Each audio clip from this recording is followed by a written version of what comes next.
През менюто редактиране на страницата можете да оптимизирате вашите страници, за да се класират по-добре при резултатите от търсене. Отидете на всички страници, изберете желаната страница и влезте в настройките. Имайте предвид, че оптимизацията на отделните страници е част от цялостната оптимизация на сайта. Много е важно вашите страници да бъдат оптимизирани, тъй като това влияе на класирането на целия ви сайт. На първо място в редактиране на страницата е име на страницата. Задайте име на вашата страница, но имате предвид, че това ще се отрази и на менюто на вашия сайт. На следващо място са SEO опциите. Заглавието на страницата се появява на 3 ключови места. В таба на вашия браузър, в резултатите от търсене и когато споделяте вашите страници, по-специално в социалните мрежи. Бихте искали заглавието на страницата ви да бъде кратко описание на нейното съдържание. То може да съдържа информация относно продуктите, услугите и офертите, намиращи се на конкретната страница. Добра идея е то да бъде под 50-60 символа. На следващо място, URL адресът оказва уникалната локация на съответната страница. По подразбиране, името на страницата ще се използва за създаване на URL адреса. Но вие можете да го промените така, че той да няма нищо общо с името на страницата. Например, когато натиснете контакти в полето на URL адрес. Адресът на страницата ще бъде http://yourdomain.com/contacts. Избирането на кратък и подходящ адрес за съдържанието на страницата ще помогне на SEO оптимизацията и на потребителите, които споделят или използват URL адреса. Началната страница може да бъде намерена директно на домейна http://yourdomain.com. Описанието на страницата е първото впечатление, което потребителите получават, след като прочетат заглавието на страницата в резултатите от търсене. Описанието казва на потребителите дали страницата съдържа информацията, която те търсят. Оптималната му дължина е до 150-160 символа. То трябва да представлява завладяващо съобщение към хората и да ги накара да разгледат страницата. След това, под персонализирани метатагове можете да добавите метатагове, които са специфични за платформи като Facebook, Google+, и други.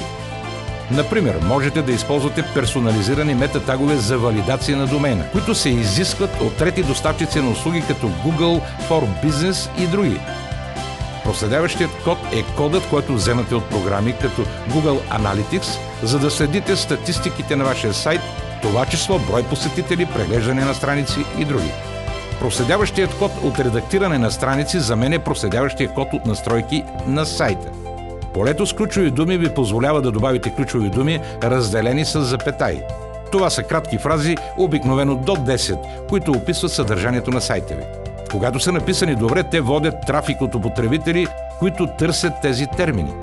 Ако бизнесът ви оперира на конкретно място или регион, бихте искали той да е популярен там също така. Google вече не взема предвид ключовите думи при класирането, но все още има търсачки и уеб директории, които държат на тях. Добра идея е да поддържате страниците си фокусирани върху конкретна тема. И ключовите думи са най-доброто място да обобщите това. Добавянето на описателни H1 и H2 тагове, заглавие, за вашите страници е вторият най-важен SEO въпрос след заглавието на страницата. Буквално това са заглавията на вашето съдържание, нещо като заглавията във вестниците. Това помага на читателите и търсачките да разбират основната тема на съдържанието на сайта ви. Трябва да имате единствено един H1 таг като заглавие. H2 таговете могат да бъдат под заглавията на съдържанието ви. В определени случаи можете да използвате от H3 до H6, ако структурата на съдържанието ви го изисква. Сега ще отида на настройки на изображението и ще ви покажа как да оптимизирате изображенията си за търсещи машини. Заглавието на снимката е кратко и подходящо описание на изображението, което се появява, когато поставите мишката си върху него. Алтернативният текст предоставя на търсещите машини информация за вашето изображение, което подобрява тяхното индексиране и те се класират на по-високи места, например в Google Images. Опишете вашите изображения, тъй като това може да подобри вашата оптимизация и да доведе трафик във вашия сайт. На следващо място, отделете време за създаването на качествено съдържание на вашия сайт. Това, което помага за доброто класиране, е да бъде уникално, оригинално и полезно. Накрая ще се върна на редактиране на страниците. Отбелязвайки това поле, можете да зададете дадена страница за начално и да скриете страницата от навигационното меню от тук. Не забравяйте да натиснете ОК, за да запазите промените.